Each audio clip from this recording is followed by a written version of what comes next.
नमस्ते मित्रों, good morning. मैं BL Prajapati, motivational speaker, Ratlam Madhya Pradesh. आज का विषय लेकर आया हूं मैं दिखावा, जिसको हम कह सकते हैं कि फेंकू प्रवृत्ति कितनी सही कितनी गलत।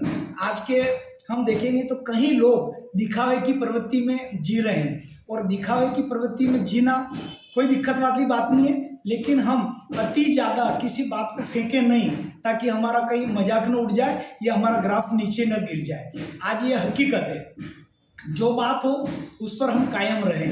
कई बार हम बात कह देते हैं और बात के कहकर अधिकतर लोग पलट जाते हैं। इसलिए आपने देखा होगा कि पुलिस वगैरह होती है, जब भी नेता कोई बोलते हैं तो वीडियो रिकॉर्डिंग करी जाती है, क्योंकि कोर्ट में अधिकतर लोग जाते जाते मुकर जाते हैं, बदल जाते हैं, या प्रॉपर्टी का कोई लेन देन हुआ, अच्छी लगी चीज, भावुक हो गए, देखी प्रॉपर्टी बहुत बढ़िया है, बड़ी रकम दे दी और एकदम पलटी खा जाते हैं, मैंने तो कहा ही नहीं। तो ऐसे व्यक्तियों की कॉल रिकॉर्डिंग करने लगे। आपके जीवन में भी यदि आपको फेंकू प्रवृत्ति के लोग मिले या रिश्ता नाते की आप कोई बात करें, तो भले ही आप मोबाइल का थोड़ा स्विच जो है मतलब चालू कर दीजिए रिकॉर्डिंग का। 5 मिनट 10 मिनट की जब इंपॉर्टेंट बात होगी तो उसमें आ जाएगी, उनको मालूम नहीं पड़ेगा। वीडियो नहीं बढ़े कोई बात नहीं, रिकॉर्डिंग आ जाना चाहिए। तो कई बार ऐसे लोग हमने देखे हैं जो बात कर कर मुकर जाते हैं या पलट जाते हैं। तो ऐसे लोगों से बिल्कुल सावधान रहने की हमको जरूरत है। तो ये लोगों का हो जाता है। मैंने कई बार विशेषकर इसमें देखा है कि मेरे 650-700 व्यक्ति मेरे साथ थे। पहले मैं पीयरलेस कंपनी के अंदर काम करता था, उसके बाद विभाजन हुआ, अलग अलग लोग चले गए, कोई MLM में चले गए, कोई लाइफ इंश्योरेंस में चले गए, कोई और मार्केटिंग में अन्य कंपनियों में चले गए। तो विशेषकर जो मेरे साथी थे बहुत सारे लोग, वो बात करते थे जब MLM में काम करते थे, अच्छी बात है, इनकी भी धीरे धीरे प्रोग्रेस होती है, और आज की तारीख में नो डाउट इनकी हिम्मत और हौसले भी अच्छे हैं। लेकिन मैंने इनमें अधिकतर लोगों में देखी फेंकू प्रवृत्ति। जब वो मिलते थे, मैं कहता था कि आपका बिजनेस कैसे चल रहा। एक प्लाट साहब उदयपुर में ले लिया है, पुणे में मकान का काम शुरू हो गया साहब, एक फ्लैट मुंबई में बुक कर दिया है। और मालूम पड़ी जब वो 5-6 साल के बाद मिले, पत्रिका देने घर आ रहे, तो 10-45 का उन्होंने तहसील लेवल पर मकान बना लिया और वहां रह रहे। तो बताइए फेंकू प्रवृत्ति उनकी पकड़ में आई कि नहीं आई। तो इसलिए आप काम करें। विशेष करते मैं उन लोगों के लिए कह रहा हूँ, MLM वाले बहुत अच्छे हैं और वो चंद्रमा पे प्लाट ले, अभी तो वहां का भी निर्माण कार्य शुरू हो रहा है, ऐसे पत्र पत्रिकाओं से मालूम पड़ रहा है। तो वहां पर उद्घाटन करके पत्रिका देने आए तो मैं आऊंगा फ्लाइट बुक करके, निश्चित रूप से संभव हो पाया। तो ऐसा नहीं, आप काम करें, आपका रिजल्ट आ जाए तब जानेंगे कि हाँ आना चाहिए, लेकिन अति मात्रा में नहीं फेंके, क्योंकि बाजार में आपका ग्राफ इससे गिरता है। लोग आपकी एक्टिविटी का पता लेते हैं, आपके कहते हैं कि पहले दर्शनधारी फिर गुण विचारी। अगर आपके जो मतलब जो है पहले देखते हैं लोग, पता कर लेते हैं कि आप कितने अंदर है कितने बाहर है।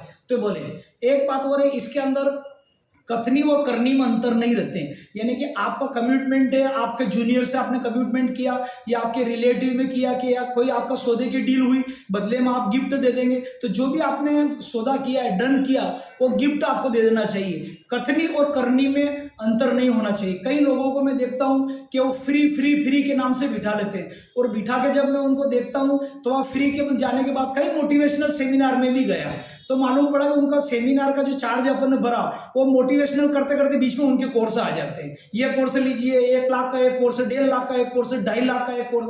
अरे भाई, आपने जिस सेमिनार का किया है, जिस उद्देश्य से आपने बुलाया, उस पर आप बात करो ना, क्यों दाए जा रहे हो, क्यों बाए जा रहे हो, और वहां जाके अपने कोर्स बेचना शुरू कर देते हैं। तो इन लोगों का भी मेरे मन में यह आया कि ये क्या है, कथनी और करनी, क्या दिखाते क्या और दे क्या रहे हो। तो ऐसे लोगों से सावधान रहिए आप मार्केट में, जो कथनी और करनी में अंतर है। कई बार कैंप के नाम पे हमने देखे थे कि वहां पर फलाना स्वास्थ्य कैंप लगा है, शिविर लगा है, तो शिविर में लोग जाते हैं, जांच करते हैं, और मालूम पड़ा कि उनकी वो बीमारी आ गई, वो बीमारी आ गई। शिविर में आपकी जांच पकड़ाई, मान लो आपका कोई बीमारी निकली, तो आप अच्छे डॉक्टर से कंसल्टेट करिए, जो माना हुआ उनके पास जाइए, न कि उन्हीं को अपना बीमारी बताइए वापस, क्योंकि वो उन्होंने फ्री किया लेकिन उद्देश्य और कोई है। तो आप भटके नहीं, जो टॉप डॉक्टर है, जिसके फीडबैक अच्छी है, मार्केट में निकाला, उन्हीं से अपना ट्रीटमेंट करिए। तो ये फ्री के नाम पे धोखा है। कई बार डिस्काउंट रहते हैं, सूटकेस वगैरह पे भी देखे, 2,500 का सूटकेस 3,500 की उसकी प्राइस टैग लगा दी, और 1,000 का डिस्काउंट, उसको ऑनलाइन सर्च करिए। तो लोगों की असलियत का पता लगाएं। आप जितना जल्दी आप लोगों की असलियत का पता लगाएंगे तो आप एक महान इंसान बन जाएंगे, और आप इस ठगी के शिकार से, आज जो साइबर जो क्राइम जितने भी हो रहे हैं, इससे आप बच जाएंगे। तो ये करें, और हमेशा सत्य बात कहें। अगर आप एक सफल इंसान बनना चाहते हैं तो आप सत्य बात करें, सत्य बात हमेशा सत्य ही रहती, चाहे उसको किसी तरह से आप घूमे या सामने वाला तोड़ मरोड़ करके आए, सत्य बोलने में आपको सोचने की जरूरत नहीं रहेगा, क्योंकि जो सत्य बात होगी वो सत्य ही रहेगी। आपको आधी रात में से कोई उठा के अगर आप बता देगा तो क्या बात है, तो वही बोलेंगे। तो जितना आप सत्य बोलेंगे, जितना आप दिखावा की प्रवृत्ति से बचेंगे, उतने आपका सफल जिंदगी रहेगा दोस्तों। और आज के मार्केट में सत्य है कि जो कथनी करने में अपने को अंतर नहीं होना चाहिए, इससे अपना मार्केट की वैल्यू जो है ऐड होती है। तो सावधान रहे, फेंकू प्रवृत्ति वाले से हाथ जोड़िए। और मेरे पास कई लोग आते हैं, मैंने महीने का 3 लाख रुपए कमा रहा हूँ साहब, महीने का 2 लाख कमाया हूँ। बड़े बड़े लोग आए मेरे को डील करने के लिए, यहाँ तक कि वो फ्लाइट से जाते आते हैं। आप इंश्योरेंस में आप बताइए मेरे पास कौन नहीं आया वो 30 साल के अंदर।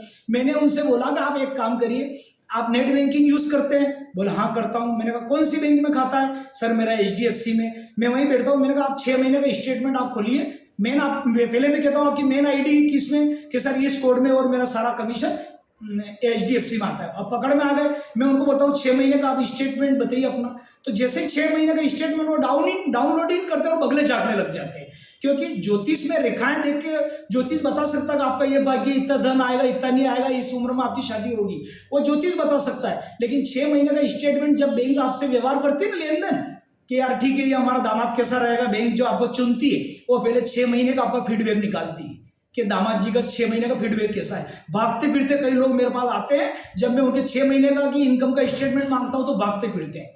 तो दोस्तों फेंकू प्रवृत्ति से बचिए, ओरिजिनल में जिए, इससे आपके बच्चे बच्ची के रिश्ते नाते अच्छे होंगे, रिश्तेदारी में आपका वजन बढ़ेगा और आप तेजी से ऊपर जाएंगे। आज के वीडियो के लिए इतना ही।